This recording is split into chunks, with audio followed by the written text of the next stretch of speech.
clear the air on a notorious mix-up I've seen on Instagram and on websites, and also to get proper due credit to the actual man this is. We're going to clear the air on the Sicario movie. And let me pull this up for Mr. Mike, and I will let him start us off here. Here we go.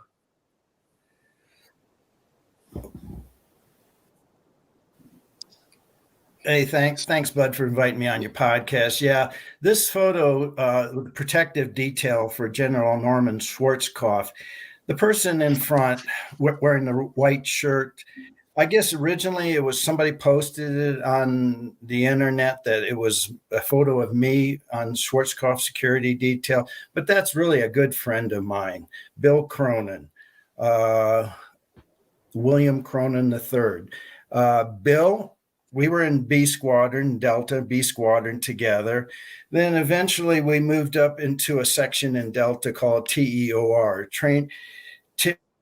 Training, Evaluation, Operational Research. And so when Desert Storm started to take place, they asked for volunteers out of TEOR to be Schwarzkopf's detail.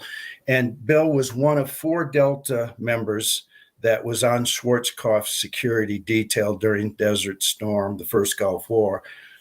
I was totally involved in a totally different project, and that was the Taji No. 2 Command and Control Facility near Baghdad.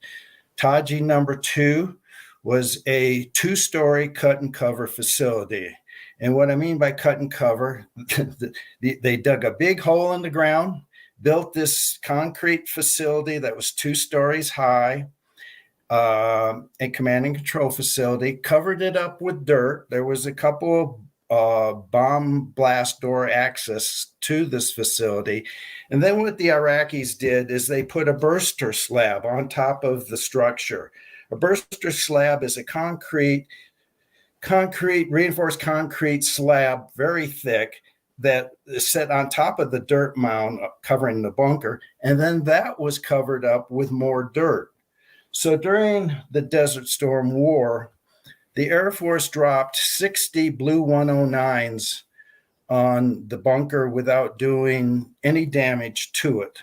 The Blue 109s is a 2000 special hardened steel bomb, and at that time, these were our so-called bunker buster bombs, but they were only 2,000 pounds.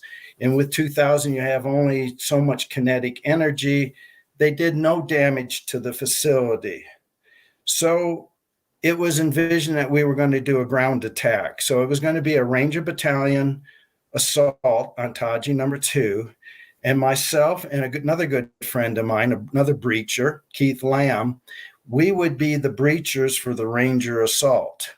We would train up a 2 to 3 man Ranger team to support us, and Keith would take one of the doors, I'd take another door, and then we would use breaching techniques to gain access to the bunker.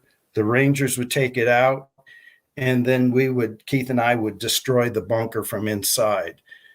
That was the plan, but the bunker was actually taken out with a really true bunker buster bomb, and it was labeled the sodomizer. What the bomb was, it was made out of an 8-inch artillery gun barrel. So there was an army officer at the arsenal up in upstate New York, Verlet Arsenal, I think that's how you say it. He saw all these gun barrels laying around. He got the idea that a 8-inch gun barrel make a good bomb. Suggested it. Within 28 days, it was made into a bomb. Test dropped at Eglin Air Force Base, and then we had 2 of them. So it made out of a guided and it's called the GBU-28B. Weighed 4,700 pounds.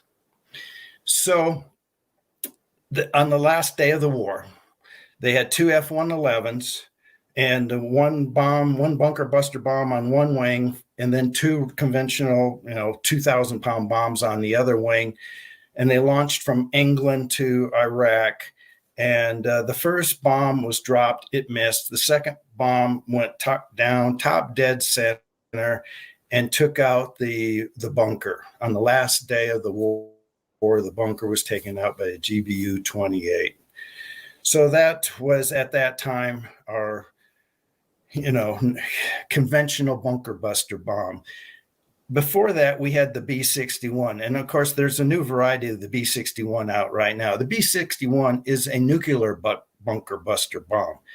So typically, that bunker probably would have, in the plan, the scheme, would be taken out with a nuclear B-61. But we weren't going to use nuclear weapons and start the use of nuclear weapons, but we did not have a conventional bomb to replace it. Today, we have another bomb, GBU-57B, which is called the MOP.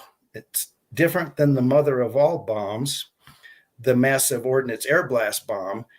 This was called the MOP, and the MOP stands for Massive Ordnance Penetrator. So we do have a massive conventional penetrator bomb that we have not used. So that's kind of the background story.